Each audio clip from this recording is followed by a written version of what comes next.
Hello everyone, welcome back to my channel. मैं आरवी। आज हम करने वाले हैं class 10 maths NCERT chapter number 5 that is arithmetic progression का इंट्रोडक्शन। तो स्टार्ट करने से पहले अगर आप मेरे चैनल पर नए हैं तो मेरे चैनल को सब्सक्राइब कर लें, मेरी वीडियोस को लाइक कर लें एंड बेल आइकन को प्रेस कर लें ताकि आने वाली वीडियोस की नोटिफिकेशन आपको मिलती रहे। तो स्टार्ट करते हैं AP that is arithmetic progression. तो बच्चों, अगर हम एपी की बात करते हैं तो कोई भी ऐसा सीक्वेंस जिसमें जो कॉमन डिफरेंस आता है वो फिक्स्ड होना चाहिए। अब कॉमन डिफरेंस क्या होता है? दो कॉन्जिक्यूटिव नंबर्स जो होंगे उनका जो डिफरेंस होगा उसको हम कॉमन डिफरेंस कहते हैं। For example 2, 4, 6, 8 and so on. तो ये मैंने एक सीक्वेंस ले लिया। अब इसमें 2 जो है और जो 4 है ये दो कॉन्जिक्यूटिव नंबर्स हैं। अगर हम इनका डिफरेंस कैलकुलेट करते हैं तो 4 माइनस 2 दैट इज 2। ऐसी 6 और 4 का कैलकुलेट करते हैं दैट इज 2। 8 एंड 6 का करते हैं दैट इज 2। तो हमने देखा कि किन्हीं भी दो कॉन्जिक्यूटिव नंबर्स का जो डिफरेंस आ रहा है वो हमेशा सेम आ रहा है। तो दैट मींस ये जो हमने सीक्वेंस लिया ये क्या हो गया बच्चों? एपी हो गया। अब इसमें जो ये 2 है ये सबसे पहले, दैट मींस ये A1 है। फिर अगला टर्म A2, फिर उससे अगला टर्म बच्चों A3, फिर आगे A4 एंड ऐसे ही करते करते लास्ट में हमारा क्या आता है? AN टर्म आता है। क्लियर? नाउ अब ये जो बच्चों हम A1 लिख रहे हैं इसी को हम A कहते हैं एंड यही हमारा क्या होता है? फर्स्ट टर्म होता है। फर्स्ट टर्म होता है। नाउ अगर हम बात करते हैं D की तो D को बच्चों हम कहते हैं क्या चीज? Common difference.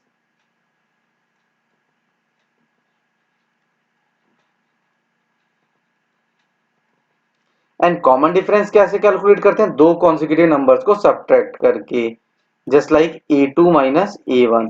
तो मतलब सेकेंड टर्म में से फर्स्ट टर्म हम सब्ट्रैक्ट करते हैं। ठीक है। अब A2 minus A1 that is common difference. ऐसे ही दो टर्म लेते हैं, अगर हम मान लो A3 और A4 ले रहे हैं तो हम सब्ट्रैक्ट करेंगे A4 minus A3। Clear? Now अब अगर हम बात करें n की तो बच्चों n होता है हमारा n टर्म। अब n टर्म्स क्या होते हैं? For example 1, 2, 3, 4 and so on other terms, उसमें हमारा n टर्म्स आ जाता है। फॉर एग्जाम्पल अगर हम an की बात करें दैट इज nth टर्म होता है, nth टर्म। ठीक। अब इसी nth टर्म में जो n है बच्चों यही n हमारा n टर्म्स कहलाता है। Okay. Now the general form of an arithmetic progression is a plus 2, a plus 2d, a plus 3d, a plus 4d and so on. For example, अगर मैं सीक्वेंस लेता हूं 2, 4, 6, 8 एंड सो ऑन, तो यहाँ पे बच्चों जो A1 है दैट मीन्स A जो है वो हमारा 2 हो जाएगा। अब अगर हम D कैलकुलेट करते हैं तो that is 4 minus 2 and that is 2। Now अब A1 दैट इज A होता है ये तो हमें पता है दैट इज 2 हो गया। अब A2 की अगर हम वैल्यू कैलकुलेट करते हैं दैट इज A प्लस में D that is 2 plus 2 and that is 4। तो हमें यही सीक्वेंस मिल गया। देखो A2 की वैल्यू। नाउ A3 अगर कैलकुलेट करते हैं तो A plus 2D that means 2 plus 2 multiply 2 and that is 2 plus 4 and 2 plus 4 that is 6। तो A3 हमारा क्या हो गया? 6 हो गया। तो दैट मीन्स ये फॉर्मूला यूज करके भी हम एक सीक्वेंस को जनरेट कर सकते हैं। ओके। कंफ्यूजन?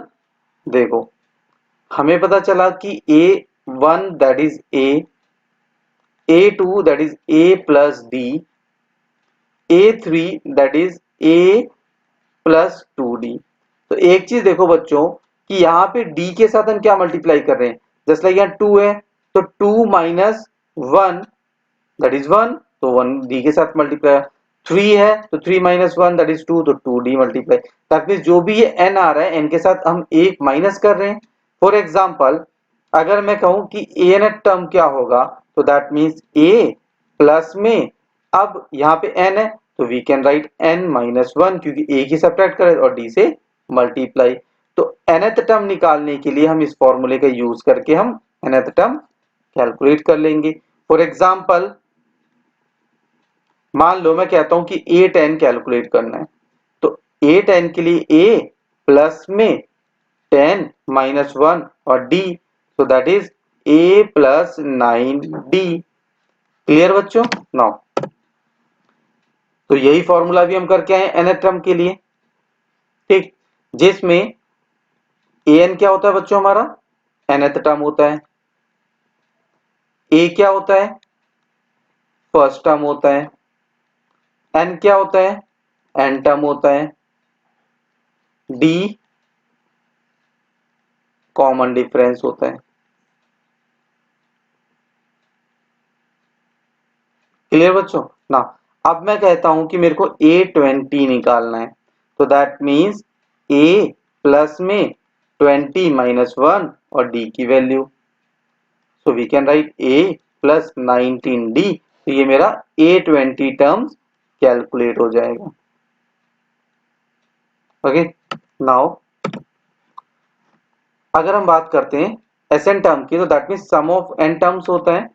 तो the sum of first n term of an AP is given by Sn is equal to n upon में 2a plus n minus 1d, और Sn इज इक्वल टू में n by 2 bracket में a plus l, और इसी को कई बार हम an से इंडिकेट कर देते हैं, that means an equal to में l, that is last term, last term, क्योंकि किसी किसी सीक्वेंस में जो an होता है और l होता है वो इक्वल हो जाते हैं हमारे। इक्वल कहने का मतलब क्या है कि लास्ट टर्म फिक्स हो, तो लास्ट टर्म कह लो या nth टर्म कह लो, तो उस केस में वो दोनों हमारे इक्वल हो जाते हैं। क्लियर बच्चों? अब फॉर एग्जांपल मान लो मैं एक सीक्वेंस लेता हूं 1 2 3 4 5 6 7, ये मैंने एक सीक्वेंस लिया।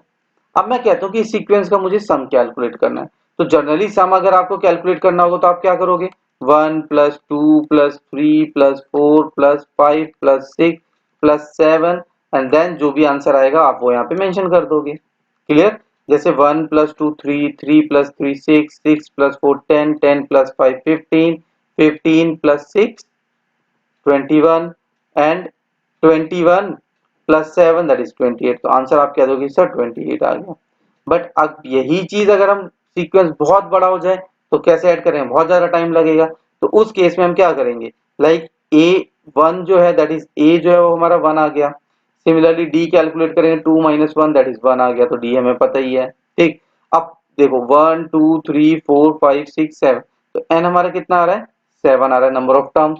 तो अगर हम बात करें कि S7 हमें कैलकुलेट करना है, तो 7 अपॉन में 2 ब्रैकेट में 2 मल्टीप्लाई में a की वैल्यू 1 प्लस में n that is 7 minus 1 and d की वैल्यू भी 1, सो 7 बाई 2 ब्रैकेट में 2 plus 7 minus 1 6, 6 multiply 1 that is 6, so that is 7 by 2 और ब्रैकेट में करेंगे तो 8 दैट इज मल्टीप्लाई 8, तो 2 1 जा 2 4 जा, तो we get 7 multiply 4 and that is 28।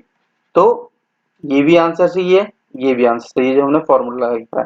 But अगर ये लॉन्ग टर्म हो जाते, दैट मींस लॉन्ग सीक्वेंस हो जाते, मैं कह देता कि आपको A100 कैलकुलेट करना है, तो वो बहुत ज्यादा टिपिकल हो जाता है ऐड करना, तो हम उस केस में फॉर्मूला यूज करके कर सकते हैं। क्लियर बच्चों?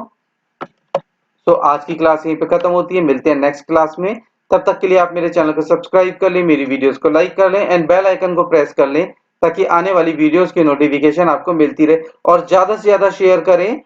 और अगर आप इस वीडियो के पीडीएफ नोट्स चाहते हैं तो मेरे टेलीग्राम चैनल को सब्सक्राइब कर लें, जिसका स्क्रीनशॉट मैंने यहाँ पे मेंशन करा हुआ है, और अगर आप चाहते हैं तो इसका लिंक मैं डिस्क्रिप्शन में भी दे दूंगा, जहां से आप उसको सब्सक्राइब कर सकते हैं। Bye bye.